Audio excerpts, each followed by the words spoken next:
A culture, if it accepts everything, it loses its identity. If it rejects everything, it becomes despotic and it becomes a tyrant.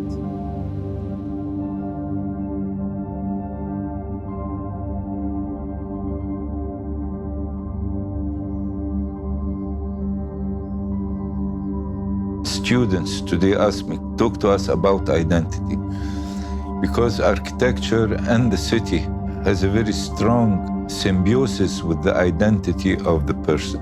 In fact, the crafts before were always related to the greater identity, not to the egotistical, narcissistic selfie of the artist. You'd say, oh, this carpet comes from Kazan. This style comes from Izmir.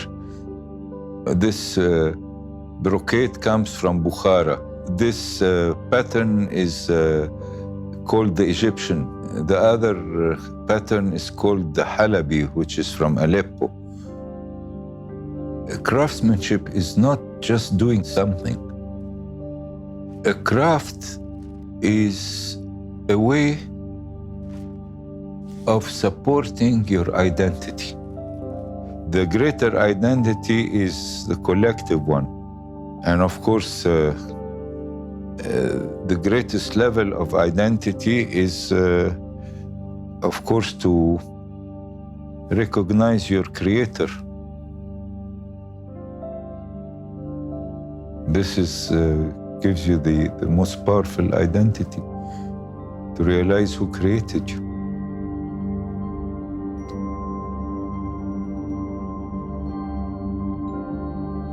I was born in the early 40s, and I was a war child. And I grew up in an Egypt that by the time I was 10 years old, there was a revolution in Egypt, a big change. From royalty, we became a sort of republic. And the army took over.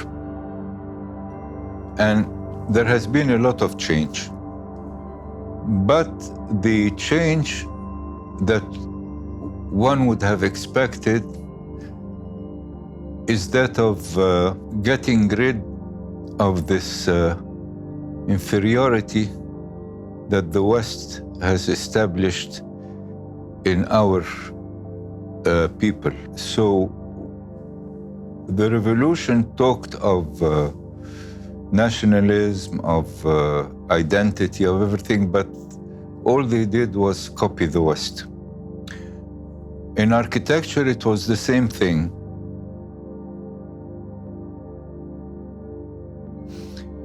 And I tried to find, do some research on how an architecture can be made proper for my Egypt. And I couldn't get any help from anybody. And then somebody told me, you should go and meet Hassan Fathi.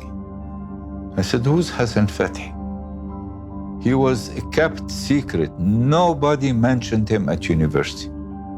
Nobody talked of this man at university, although he had already international recognition. And then I went to see Hassan Fathi, and I saw his work, and I was astounded.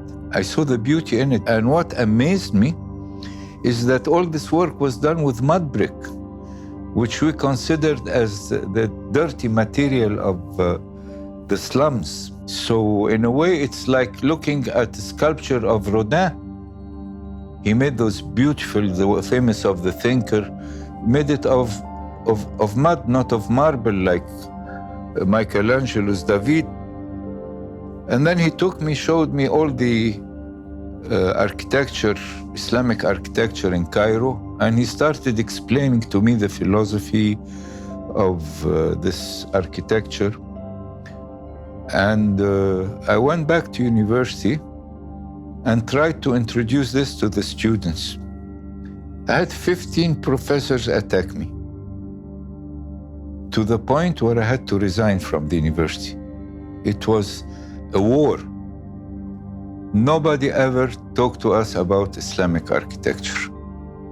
Our reference books were from England, the history of architecture by Fletcher, and they spoke of the European styles, mostly the Renaissance, the Gothic, the Greek. But when they came to our architecture, that of India, Asia, and so on, they called it the non-historical.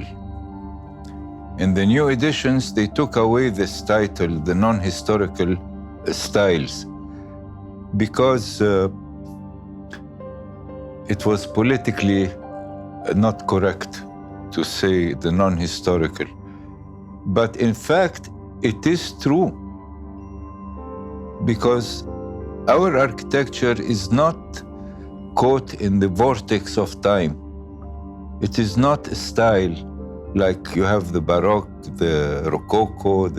No, the architecture is not placed in time. It is placed in space. You have an architecture which serves a Muslim community, a majority of a Muslim community around a vast area, and the architecture changes with the environment, not with the time. So when you talk of the constancy that exists from the time of the Prophet up to those people praying in Sudan, it is still a reality. It is not something of the past.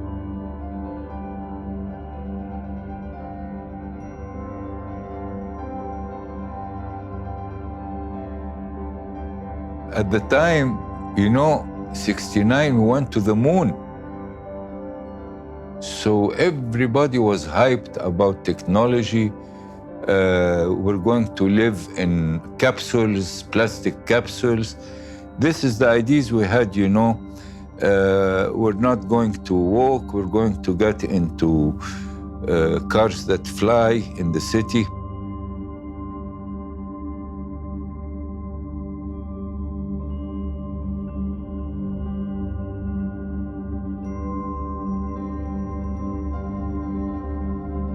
The problem with the futurists, they build it according to their dreams.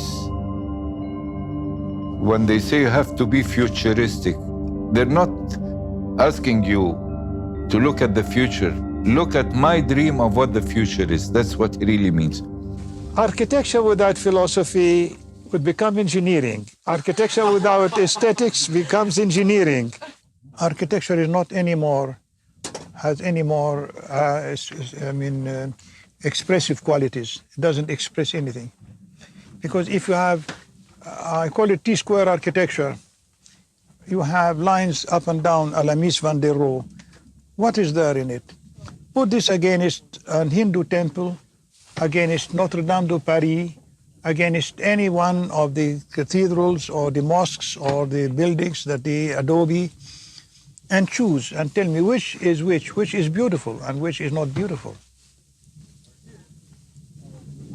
So this reintroduction of aesthetics, we have to do that. It is a duty to reintroduce aesthetics into our modern architecture, the human reference and spirituality and harmonics, because it will come automatically if you are harmonic. If you are dealing with, because in nature there is nothing which is not harmonic. God's creations are all fitting in the most wonderful manner, from the atom to the cell to the elephant. I found a man who saved me years of research because he had gone through it.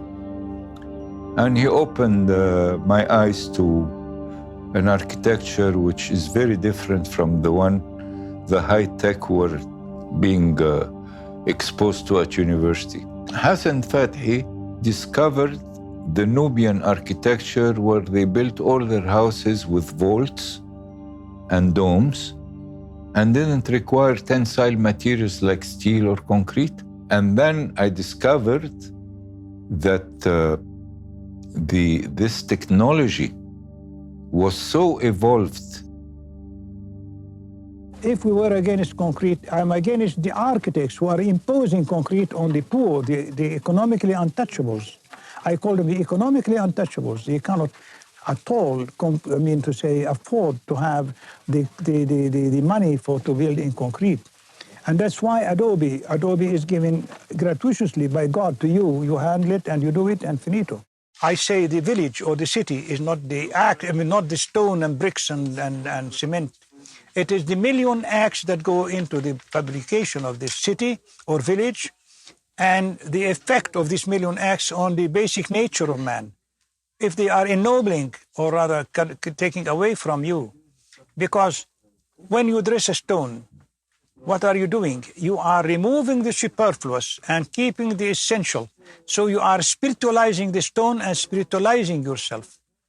If you take away from me the possibility to dress a stone, you are taking away from mankind the possibility to spiritualize themselves. They made fun of him, building with earth when we have concrete, we have steel. He is taking us back behind the cows. If you are building with earth, it's the material that God created you with. We are all going back to earth, coming from the earth.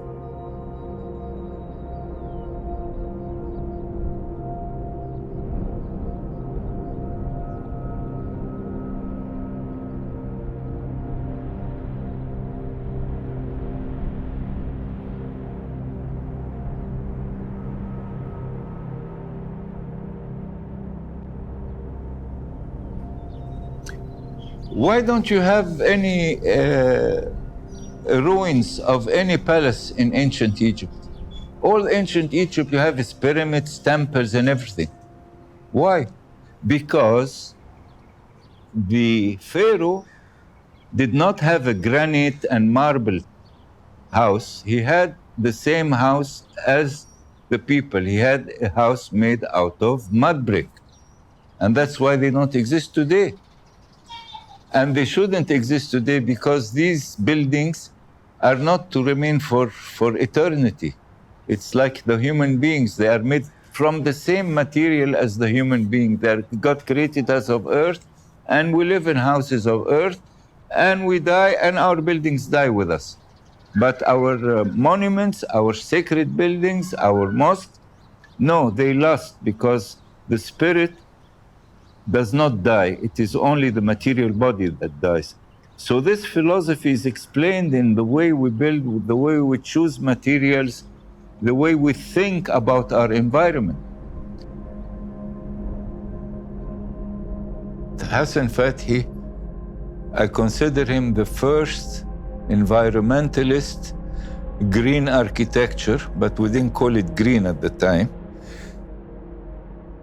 And that's why you will have people, when we are cut off from nature, from animals and plants, you have flower vases and pots, flower pots that you put on your balcony to be nearby to because when you have the town is only asphalt and concrete and glass and aluminum and in lampposts and high-rise buildings and automobiles, there is nothing living.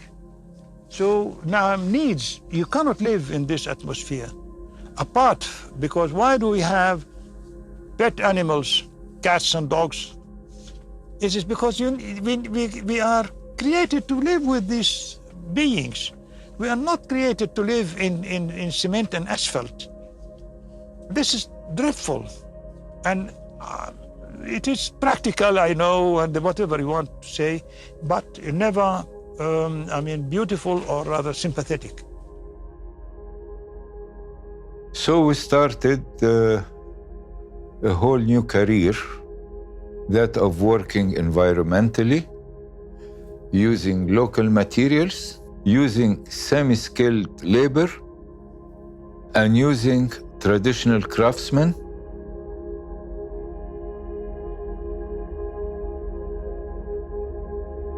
when I did the King Saud Mosque in Saudi Arabia.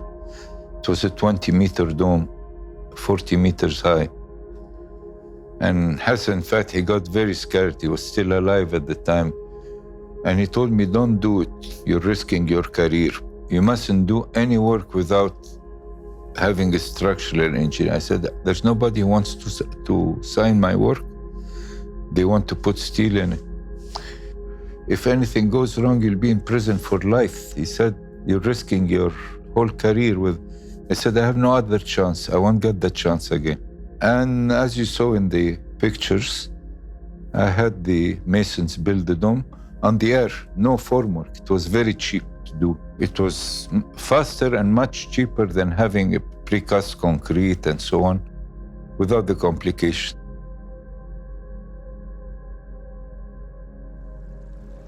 So being a dissident in the architectural field is not easy, and Hassan Fathi suffered that. I wanted to popularize Hassan Fathi among the elite in Egypt. And I got the opportunity when I was asked by a relative of mine to build a villa at the beach of Agami, which is on the outskirts of Alexandria.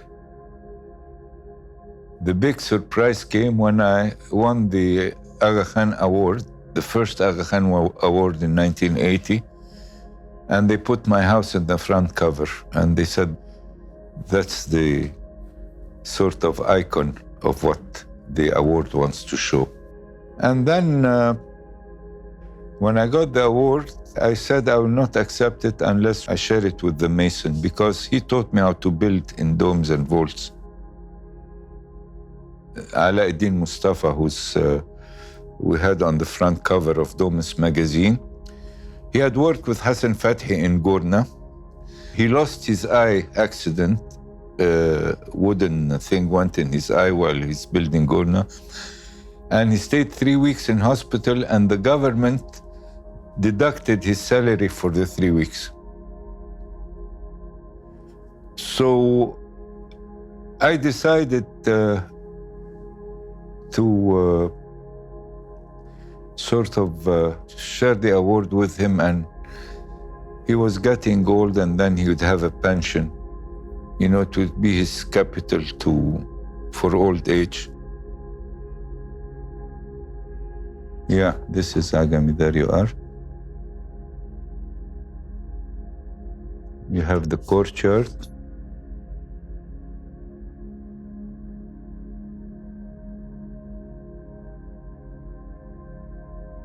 You have the open staircase, which was a lot in traditional houses. You have a fireplace in the courtyard, a nice cozy sitting area with a fireplace when it's cold at night. You have here Juliet's window, and here you have the seat of Romeo. So you can make a theater here.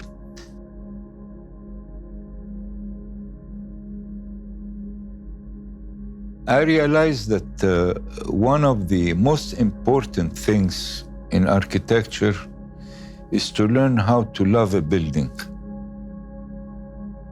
It's like you love a mountainside, you love a valley, a river. Buildings, you have to love them. And my client, he was a businessman, he'd come on the weekend to see his family spending the summer there.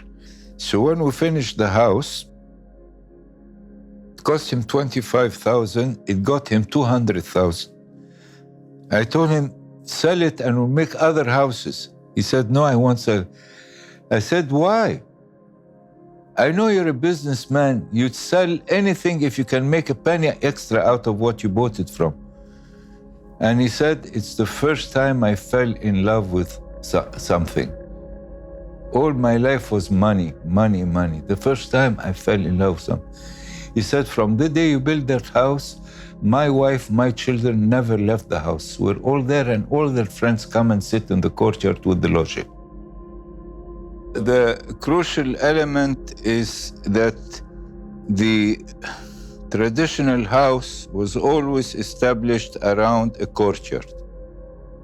In Japan, you have the most important part of the house is the courtyard. In all the traditional architecture, even in Oxford, you have the universities were built around courtyards. You have the courtyard of festivity, you have the lady of the court, you have the court of justice, everything around the court, because the court was the open living room. And when they explain about the courtyard in the books on Islamic architecture and, regional architecture, they say, oh, the courtyard is very good because climate-wise, the cold air of the desert drops in and stays there. It has the privacy for the women, and it's all the thinking, modern thinking of functional. They don't speak of the courtyard on the spiritual side, the metaphysical side. I always say that a house without a courtyard is like a man without a soul. The courtyard is the soul of the house. Not only this, it is the protagonist, because the rooms are built around the court. So what is the court? It's the open garden. And what is the garden? It's the God-created world. It is nature. What is a building? It is a man-fashioned world. One is fashioned by man, the other is created by God. So the predominance of the house is having God's creation in the center. So every culture tries to interpret its image of the macrocosm into a microcosm in their house. And this what gives meaning to a space.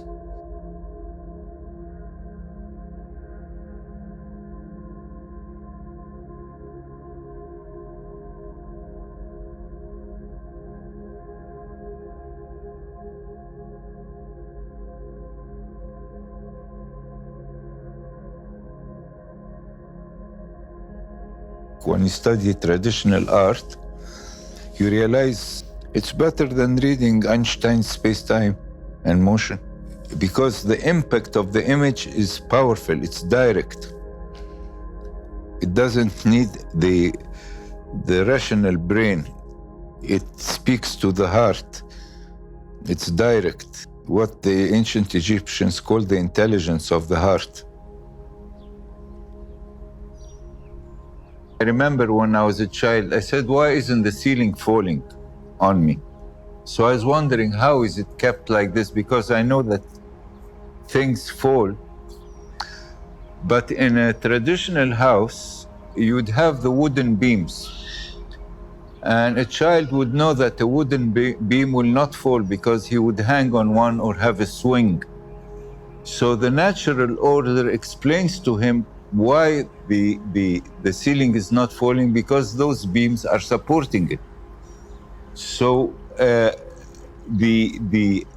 understanding of the external world, of the physical world, is explicit to the psychology of the child. When we grow up, we lose a lot of this, but until the child learns 100 times more than many things that an elderly person stops learning, but the child is always learning language, things, and so on. So the whole intelligence of the human being is the interaction with his environment. And in fact, a culture is really the interaction of man's intelligence with his environment. That is culture. And the environment is two. There is the physical environment and there is the spiritual environment. When you study symbolism, it's very different from science. When you lose the symbolic language and you become like today, you don't see beyond the words. You don't imitate the creation of the creator by mimicking it. No, by using its principles. So this is the transformation of nature in art. The nature of the palm tree is transformed in art by following its principle of shading.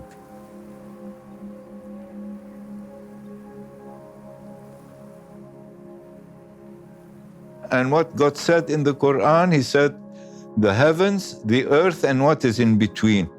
And the mosque, you have the earth is symbolized by the cube in all, not only in Islam. The dome is symbolized by the heavens.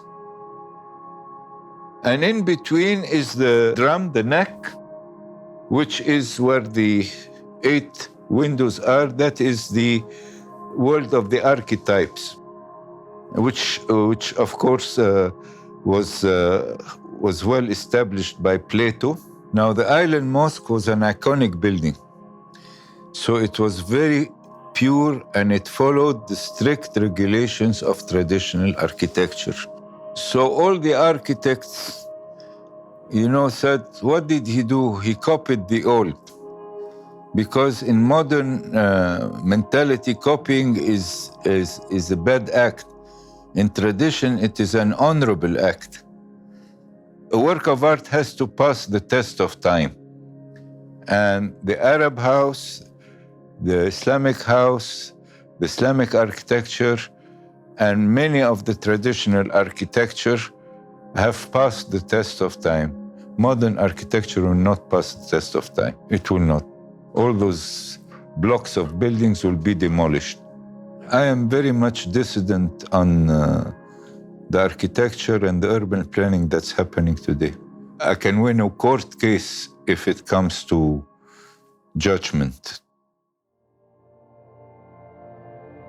True knowledge is when you are involved with metaphysics. It's not this technology.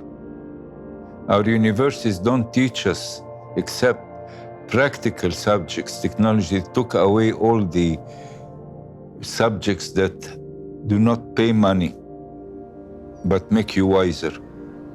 When you give meaning to a small plot of land, you give it meaning more than its physical aspect and create a metaphysical symbol of its existence, then it expands not to fill your physical space, but to fill also your heart. It fills you, sort of enlarges your pneuma, your breast. In a way, you breathe better when you have always a meaning to some physical thing, because then it goes beyond the material expression.